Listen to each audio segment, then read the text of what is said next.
तो उत्प्रेरण की दो थ्योरी हैं, माध्यमिक यौगिक बनने वाली थ्योरी, एक अधिशोषण थ्योरी। अब माध्यमिक यौगिक जरूरी नहीं है सब में बने, विषमांगी वाले में माध्यमिक यौगिक संभावता नहीं बनता। ठीक, तो पहले इंटरमीडिएट कंपाउंड फॉर्मेशन थ्योरी पहले ये देखते हैं।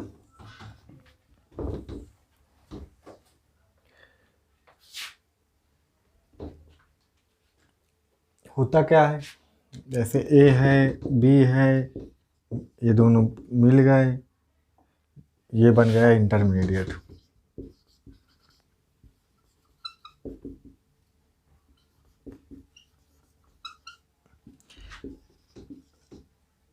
तो बीच में जो यौगिक बनते हैं बी, ठीक है, थोड़ी देर के लिए इन्हें बोलते हैं माध्यमिक यौगिक।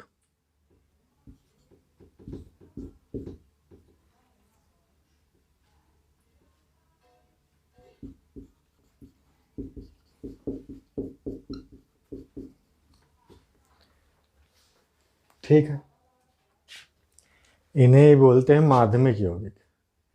हो सकता है क्वेश्चन दे दे तुमको, उसका इंटरमीडिएट क्या बनता है इसमें पूछ लेगा, तो ऑर्गेनिक केमिस्ट्री में इन सब का यूज होगा तगड़े से। तो फिजिकल से एक तरह से न्यू भर रहे हैं हम, फिजिकल से ऑर्गेनिक।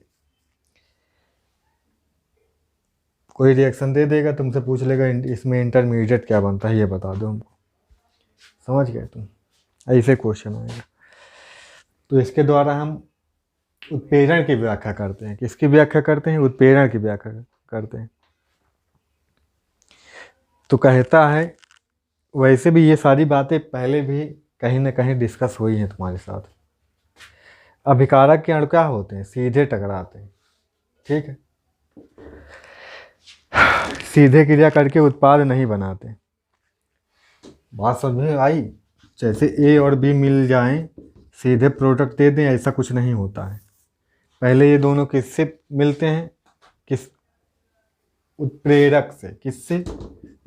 उत्प्रेरक से मिलते हैं।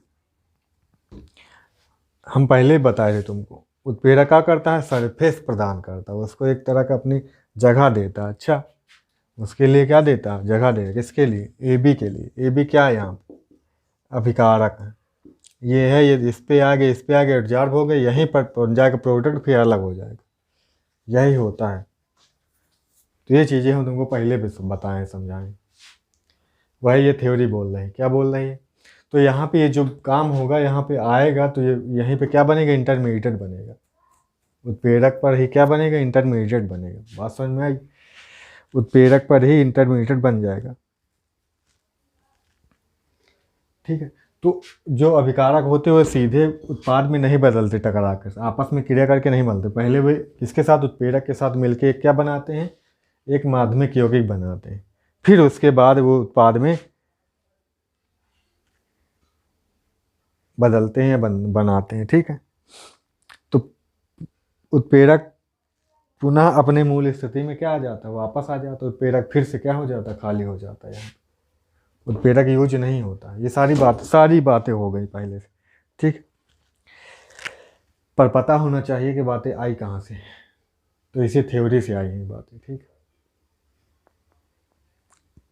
क्लियर है। चलो इसका एक क्वेश्चन देखो। लैंड चैम्बर विधि द्वारा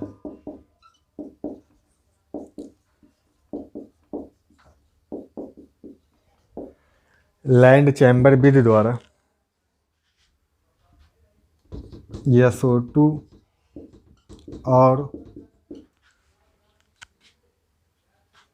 O2 SO2 और O2 के रिएक्शन कराएंगे। किसकी की उत्प्रेरक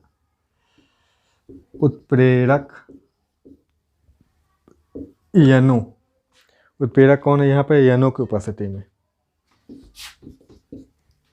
इस विधि को बोलेंगे लैंड चैम्बर विधि। अच्छा, इसमें क्या होता है, SO2 O2 से रिएक्ट करता है किसके प्रेजेंस में, NO की प्रेजेंस में। ठीक है, और क्या बनाता है प्यारे,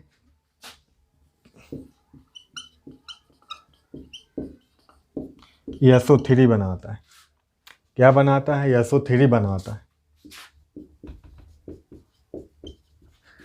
क्या बनाता है, SO3 बनाता है।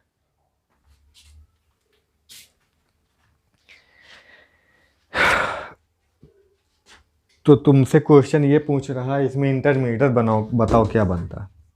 तो इस रिएक्शन में इंटरमीडिएट क्या बनता है ये बताओ। तो होता क्या है, SO2 O2 से रिएक्ट करता है किसकी प्रेजेंस में, NO की प्रेजेंस में। SO2 बनाता है, SO3 बनाता है। ठीक है,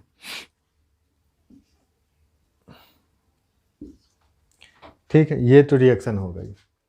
अब इंटरमीडिएट क्या बनता है,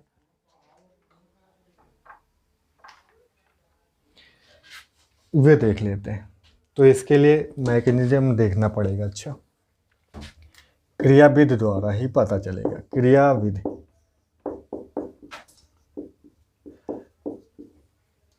ऑर्गेनिक केमिस्ट्री में हर एक रिएक्शन की मैकेनिज्म होगा, हर एक रिएक्शन की क्रियाविधि होगी।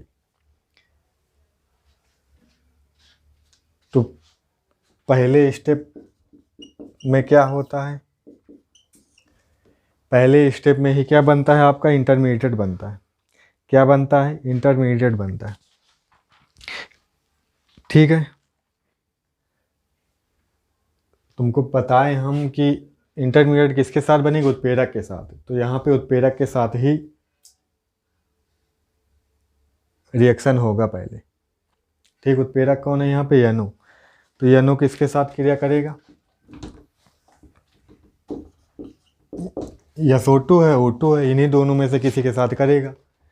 तो NO जो है NO2 में चेंज होता है। NO किस में बदलता है, NO2 में बदलता है।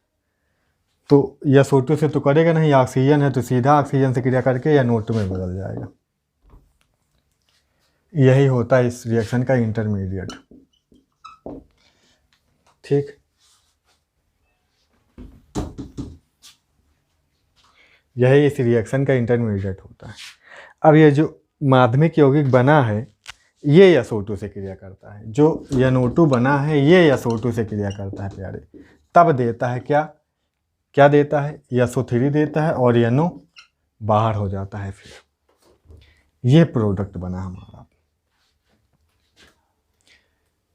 तो ये स्टेप क्या था, ये स्टेप सेकेंड था।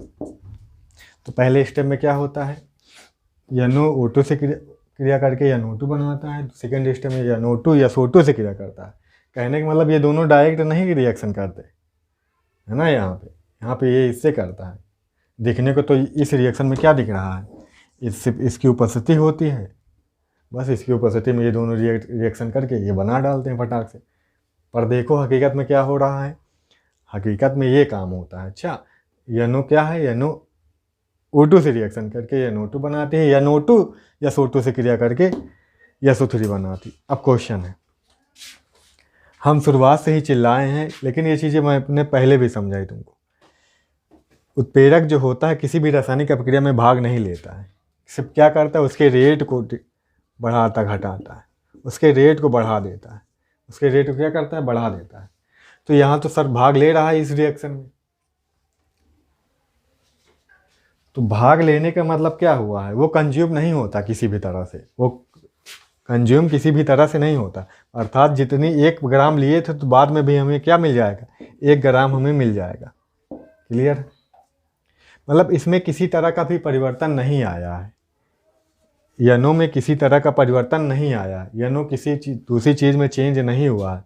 अर्थात भौतिक परिवर्तन हो सकता है, ये भी चीज़ें बताई थी वहाँ पे हमने जब हमने लक्षण देखे थे। भौतिक परिवर्तन तो हो सकता है, लेकिन रासायनिक परिवर्तन किसी भी तरह से नहीं होता है। बात समझ में आई?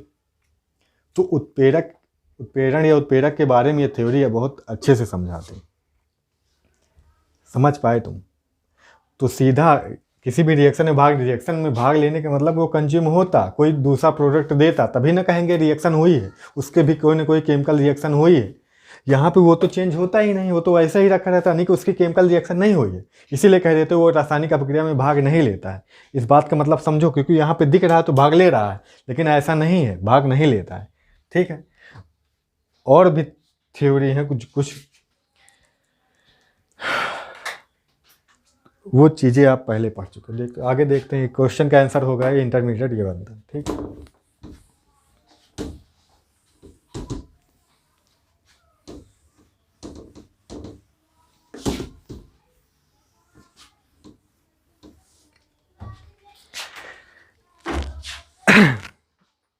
अगला क्वेश्चन है, जो H2SO4 है, H2SO4 उत्प्रेरक की उपस्थिति में, ये यहाँ पे कैटालिस्ट,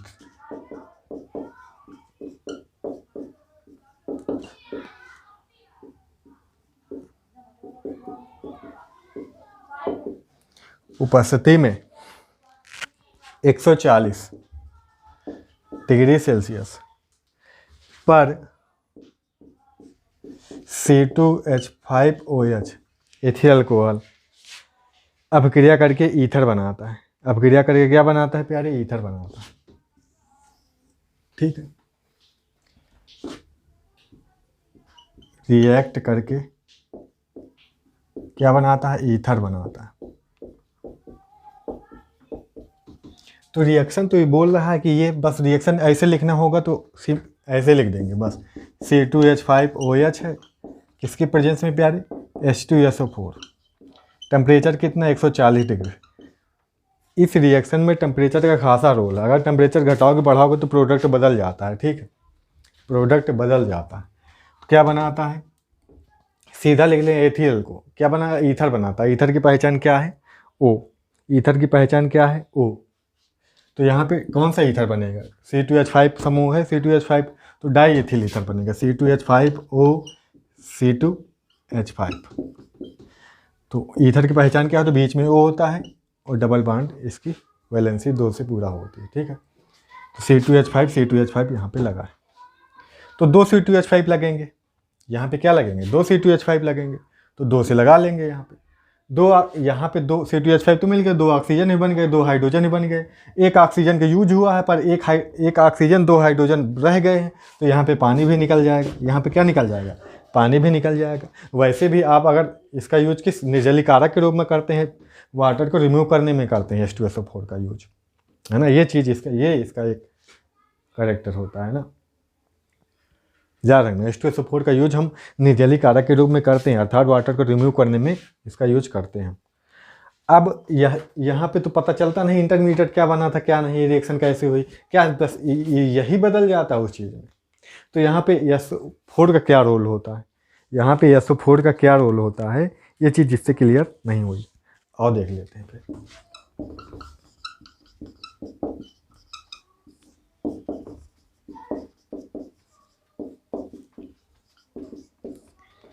क्रियाविधि।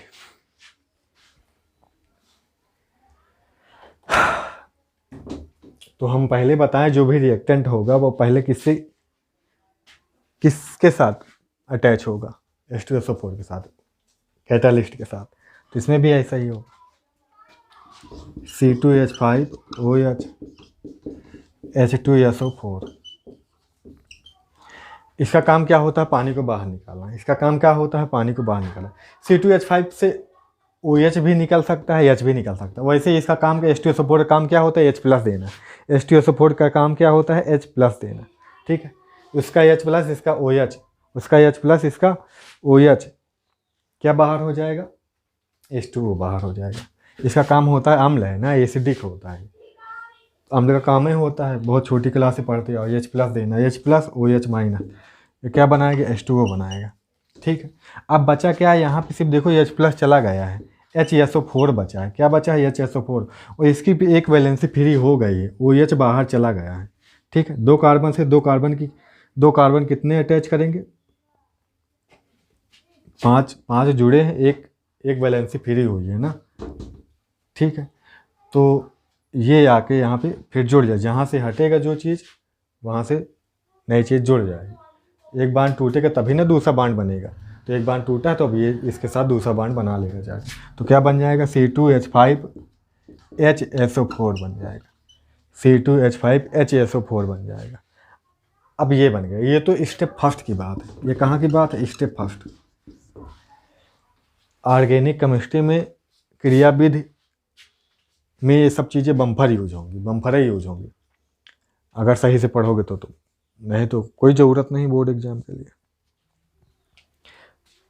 अब सेकेंड स्टेप में क्या होगा, सेकेंड स्टेप में अब पानी तो बाहर हो गया, पहले यानी कि यहाँ पे पानी तो बाहर हो रहा था, ये किस स्टेप में बाहर हो रहा था, अब हमें ये भी पता चलेगा, हाँ पानी यहाँ पे फर्स्ट स्टेप में बाहर होता है। क्लियर है। अब ये चीज़ स्टेप सेकेंड की बात है, स्टेप सेकेंड की बात है। अब यहाँ पे होगा क्या है, जितना उत्प्रेरक का कहता क्या, उत्प्रेरक तो अमाउंट कम होगा नहीं, जितना H2SO4 यूज हुआ है उतना ही H2SO4 क्या हो जाएगा, बाहर हो जाना चाहिए, है ना। उतना ही H2SO4 क्या हो जाना चाहिए, बाहर हो जाना चाहिए। C2H5HSO4 ये बना है तो इसका कुछ ना कुछ तो होने वाला है, 100% होने वाला है। अब यहाँ से हमको दिख रहा है, यहाँ से हमको H2SO4 भी बाहर निकालना है, क्योंकि हमें ये अच्छे से मालूम है कि हमारा H2SO4 बाहर निकलना चाहिए, उत्प्रेरक कंज्यूम नहीं होगा, उत्प्रेरक फिर बाहर हो जाएगा। ठीक है, प्रोडक्ट देने के बाद तो उत्प्रेरक बाहर H2SO4 तो बाहर हो जाएगा, लेकिन यहाँ पे हमको बनाना क्या है, डाईएथिल ईथर बनाना है। डाईएथिल ईथर बनाने के लिए हमें एक ऑक्सीजन एक्स्ट्रा भी चाहिए, और यहाँ पे 2 समूह इसके भी चाहिए। क्या इसके डबल मल्टीप्लाई करने से ये काम हो जाएगा, नहीं हो पाएगा ना। तो यहाँ पे ये किसके साथ रिएक्ट करता है, ये जो बनता है यहाँ पे ये इसी के साथ रिएक्ट करता है। एथी अल्कोहल के एक मॉलिक्यूल और यहाँ पे यूज होता है, इसके साथ रिएक्ट करता है। अब काम हो जाएगा हमारा, ये यहाँ से H मिल जाएगा और यहाँ से ये इतना बन गया। यहाँ पे देखो C2H5O और H, ये वाली यहाँ पे बांड टूटती है। अच्छा, ये बांड यहाँ से टूटेगी, H+ मिलेगा। H+ जैसे ही मिला यहाँ से सल्फर से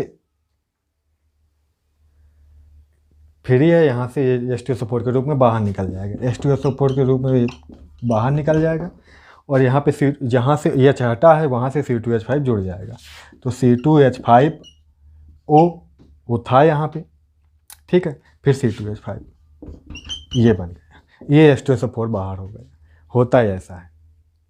क्लियर है। तो इसमें इंटरमीडिएट क्या बना था प्यारे, इसमें इंटरमीडिएट बच्चा ये बना था, ये यौगिक, ये कंपाउंड इंटरमीडिएट था यहाँ पे। क्लियर है, क्योंकि उत्प्रेरक जिसके साथ जुड़ेगा वही इंटरमीडिएट होगा यहाँ पे। अच्छा, उत्प्रेरक जिसके साथ जुड़ेगा यहाँ पे वही इंटरमीडिएट होगा, ये थ्योरी यही समझाती है। ठीक है, अब कुछ पॉइंट हैं, ये चीज़ें याद है, इस थ्योरी कुछ पॉइंट हैं, उन्हें ये ध्यान रखना कि जो विषमांगी उत्प्रेरण होता है, हेट्रोजीनियस कैटालिसिस होता है, उसमें इंटरमीडिएट बनना हर टाइम पॉसिबल नहीं है, हमेशा नहीं बनता। कहने का मतलब ये है उसमें इंटरमीडिएट हमेशा नहीं बनता है।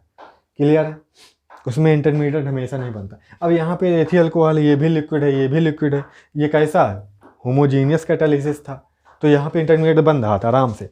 थोड़ी देर पहले हम SO2 + O2 और एडो पे क्या लिए, प्रेजेंस कौन सा कैटालिस्ट लिए थे, यनो लिए थे, वहाँ वो भी क्या था, होमोजीनियस वाला था, है ना। वहाँ पे फेस क्या थी, रिएक्टेंट और कैटालिस्ट थी, सेम थी, और यहाँ भी सेम है।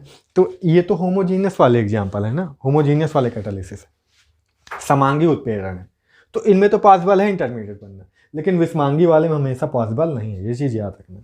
ठीक है, जो उत्प्रेरक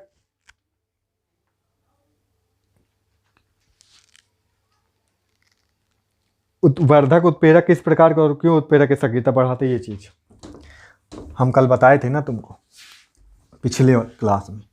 जो उत्प्रेरक वर्धक होते हैं वो क्या करते हैं, सक्रियता एंजाइम की एंजाइम चाहे बोलो, चाहे कैटालिस्ट बोलो, चाहे उत्प्रेरक बोलो, उसकी सक्रियता क्या करते हैं, बढ़ा देते हैं। उसकी सक्रियता को क्या करते हैं, बढ़ा देते हैं। कैसे बढ़ा देते हैं भाई, तो अभी एक थ्योरी और मिलेगी, उसमें ये चीज़ समझ में आई कैसे क्रियाशीलता बढ़ा देते हैं। वो होता क्या है, कुछ वहाँ पे जो एक तरह से पूछो, जो उत्प्रेरक होता है, जैसे मान लो ये उत्प्रेरक, ये क्या है, उत्प्रेरक है। उत्प्रेरक के पास इससे क्या अटैच, रिएक्टेंट अटैच होता है, ये तो बात तुमको पता चल गई। रिएक्टेंट कैसे अटैच हो जाता है, कुछ तो होगा पकड़ने के लिए। तुमको हम जब एडजॉर्प्शन थ्योरी पढ़ा रहे तो वहाँ पे बोले थे जो रफ चीज़ होगी उस पर एडजॉर्प्शन ज़्यादा होगा, जो स्मूथ होगी उस पर एडजॉर्प्शन कम होगा। तो कहते हैं कि जो एंजाइम, जो उत्प्रेरक होते हैं, कैटालिस्ट होते हैं, उनमें क्या होते हैं, ज़्यादातर उनके जो सरफेस होता है वो रफ होता है, खुदरा होता है। खुदरा होगा तो इसमें खाँचे होंगे, ठीक है, कहीं पे उभार होगा, कहीं पे गड्ढा होगा, बात समझ में, कहीं पे उभार होगा, कहीं पे क्या होगा, गड्ढा होगा, ऐसे होगा, ठीक है, कोई पीक वाला होगा, कोई गर्त वाला होगा। तो जो गड्ढा होता है इसे बोलते हैं सक्रिय पॉइंट, इसे बोलते हैं एक्टिव पॉइंट बोलते हैं, सक्रिय बिंदु या सक्रिय पॉइंट, जो भी बोलो, सक्रिय केंद्र बोल सकते हो, पॉइंट ना बोलो तो। अब तो होता क्या है, जो वो आता है, कौन आता है यहाँ पे, अभिकारक आता है। अभिकारक जो होता है यहीं पे आके फंस जाते हैं। अभिकारक क्या होते हैं, इन्हीं सक्रिय बिंदुओं पर क्या होते हैं, फंस जाते हैं आके, इन्हीं सक्रिय पॉइंट में क्या आते हैं, यहाँ पे अटैच हो जाते हैं। बात समझ में आई, तो दोनों यहाँ पे मिल जाते हैं। दोनों मिल गए, नहीं तो इधर उधर घूमा करते हैं, टकराएंगे नहीं तो मिलेंगे नहीं तो प्रोडक्ट बनेगा कहाँ से। तो यहाँ पे फंस गए तो दूसरा भी आके वो भी फंस जाएगा, दोनों फंस गए तो अब तो इलेक्ट्रॉन का आदान प्रदान होगा ही होगा। इलेक्ट्रॉन इधर से उधर जाएगा तो बांड टूटेगी, बनेगी, फिर बांड टूटेगी तो नई बांड बनेगी, नई बांड बनी, पुरानी बांड टूटे तो प्रोडक्ट बना, नई चीज़ बनी तो मतलब रिएक्शन हुई। बात समझ में आई क्या, तो रिएक्शन हो जाती है फिर। तो इसीलिए तो उत्प्रेरक नहीं होता तो इधर उधर घूमते हैं, फिर कब टकराएंगे, कब प्रोडक्ट बनाएंगे, उसकी पॉसिबिलिटी थोड़ी कम हो जाती है, तो प्रोडक्ट लेट बनता है। तो इसके उत्प्रेरक होने की वजह से प्रोडक्ट जल्दी बन जाता है। बात समझ में आई क्या, इसीलिए। और इसकी उत्प्रेरक क्रियाविधि और पिछले वीडियो में भी हम समझे, पिछले वीडियो में क्या, पिछले वाले लेसन में वहाँ पे भी समझे थे, थ्रेशोल्ड एनर्जी है ना, एक्टिवेशन एनर्जी, उससे भी समझे थे, ग्राफ द्वारा भी उसकी क्रियाशीलता समझे थे, कैसे वो बढ़ा देता है, वो भी चीज़ें फैक्टर करती हैं, ये भी चीज़ें फैक्टर करती हैं। तो सारी चीज़ें मत को सारा कुछ समझ में आ जाता है, कैसे बढ़ा देता है, सब कुछ समझ आएगा। बस है, सक्रिय पॉइंट होते इन पर फंस जाते हैं। ये थ्योरी कौन सी थी, चलो ये थ्योरी के पॉइंट लगभग हो गए, ठीक है। जो बारीक पिसा हुआ, ये चीज़ याद रखना, जो बारीक पिसा हुआ अगर उत्प्रेरक है, पाउडर के जैसा बारीक पिसा हुआ पाउडर के जैसा जो उत्प्रेरक अगर यूज करते हैं तो वो कोलाइड बना लेता है, कोलाइड बना लेता है। अच्छा, वो क्या बना लेता है, कोलाइड। इसके बाद हमारा वही टॉपिक भी होगा, कोलाइड क्या बना लेता है, कोलाइड बना लेता है, ठीक है।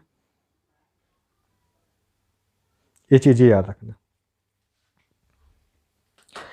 अगली थ्योरी आ जाती है अधिशोषण सिद्धांत। किसकी, विषमांगी उत्प्रेरण का अधिशोषण सिद्धांत।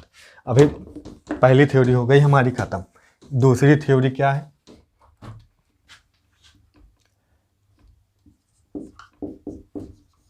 अधिशोषण सिद्धांत।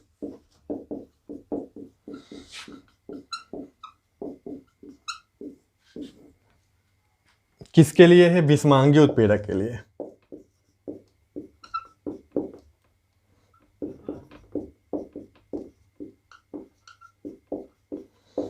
किसके लिए है प्यारे, विषमांगी उत्प्रेरण के लिए, विषमांगी उत्प्रेरण के लिए अधिशोषण सिद्धांत, ठीक।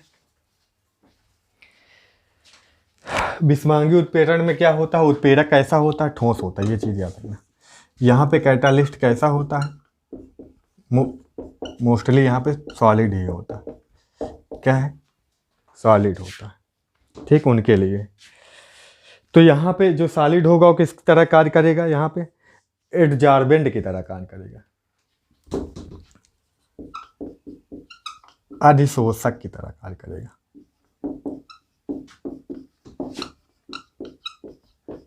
एब्जॉर्बेंट की तरह कार्य करेगा।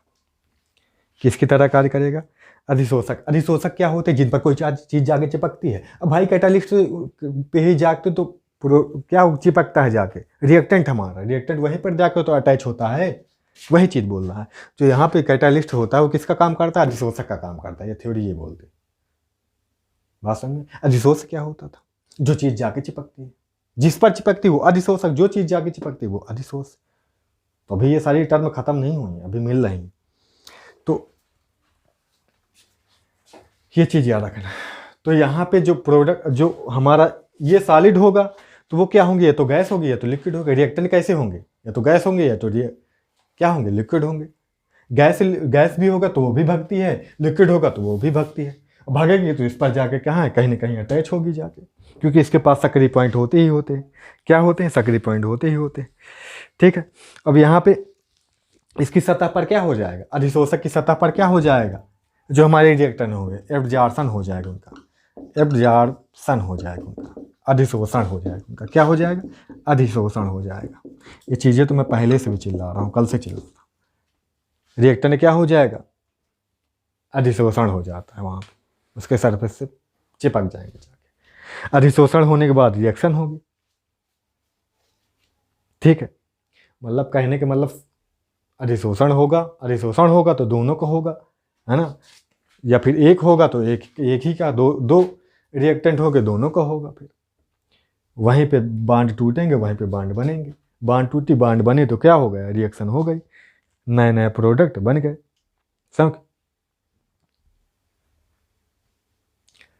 समझ गए।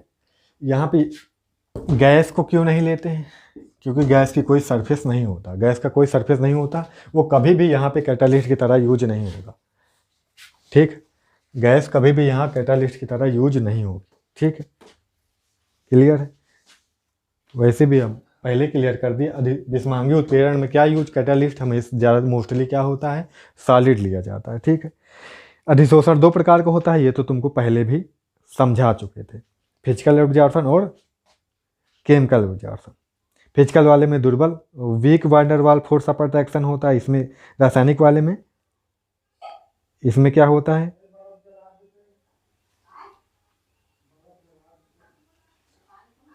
इसमें बांड बनती है, इसमें रासायनिक अभिक्रिया होती है, इसमें नई बांड बनती हैं। तो संयोजकता इनकी पूरी होती है तो उसके द्वारा जुड़े होते हैं, इसके द्वारा अटैच होते हैं, वैलेंसी के द्वारा, है ना, समझ गए।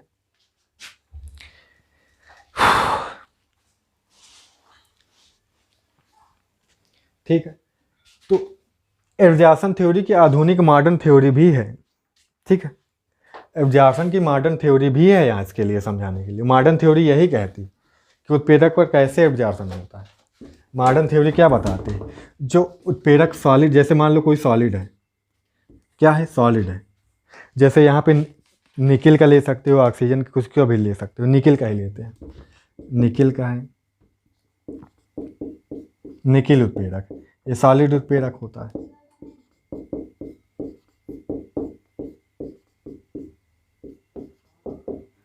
क्या होता है, ये सॉलिड उत्प्रेरक होता है। ये क्या होता है, सॉलिड उत्प्रेरक होता है। ठीक है।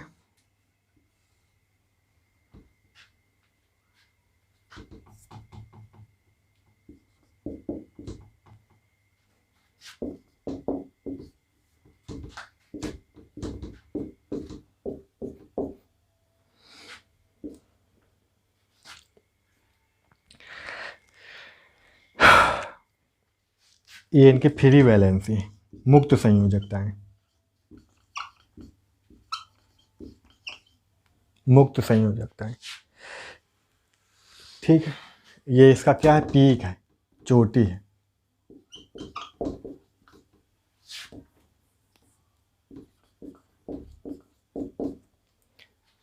ठीक है,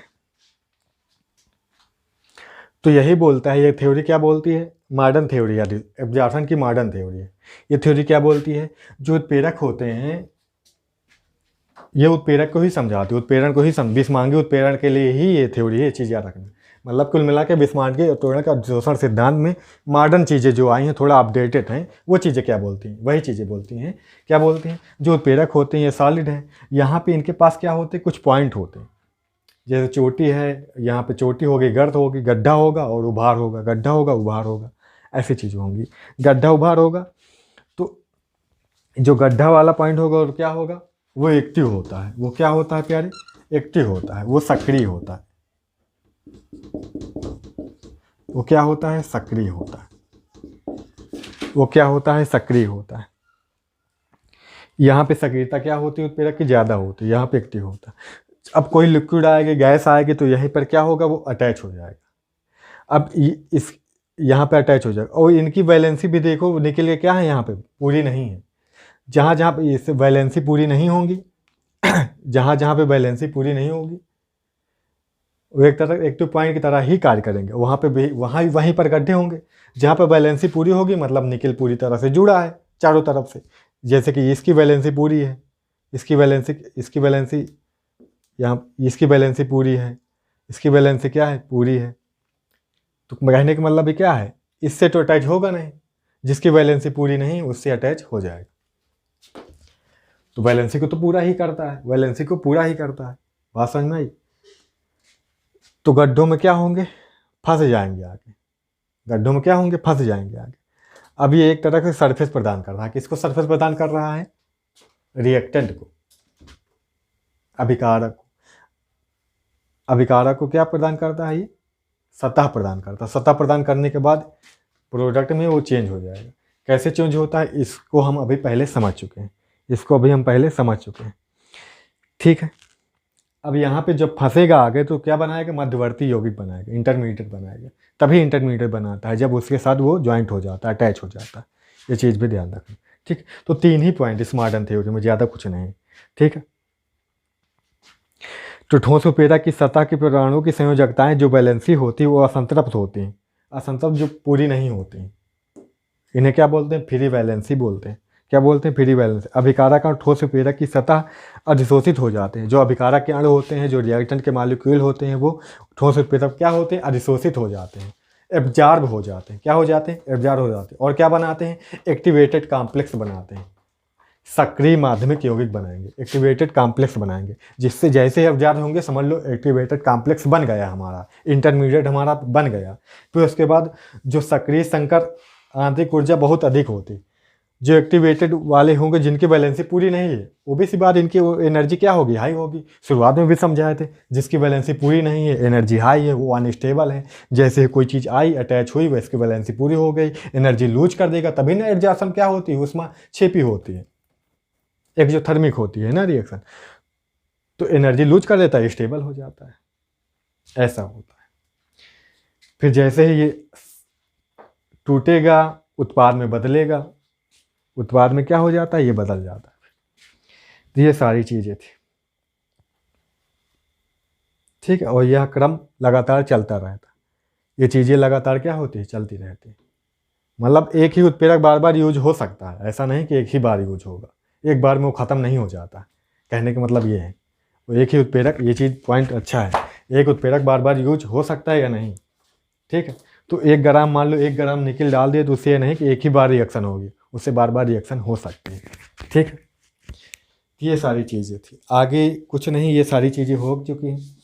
उत्प्रेरक की क्रियाविधि समझाने की जो थ्योरी थी, और भी कॉलिजन थ्योरी भी है उत्प्रेरक की क्रियाविधि समझाती है। कैटालिसिस की जो कैटालिस्ट होते हैं उनकी क्रियाविधि कॉलिजन थ्योरी हम पिछले चैप्टर में देखे थे, वहाँ पे हम समझ चुके हैं सारी, ठीक। तो उसको समझाने की आवश्यकता नहीं है, वहाँ पे वही चीज़ें बात करें, एक्टिवेशन एनर्जी की बात करेंगे, थ्रेशोल्ड एनर्जी की बात करेगी, ये चीज़ें हम पिछले चैप्टर में कर चुके हैं, तो अब यहाँ पे ज़रूरत नहीं है। तो ये सारा टॉपिक हो गया हमारा फिनिश। अब बचा क्या है, सीधा आ जाएंगे हम एंजाइम पे। एंजाइम एक दिन का टॉपिक, एंजाइम कर लेंगे, उसके बाद कोलाइड मिलेगा फिर, ठीक है। Thank you so much.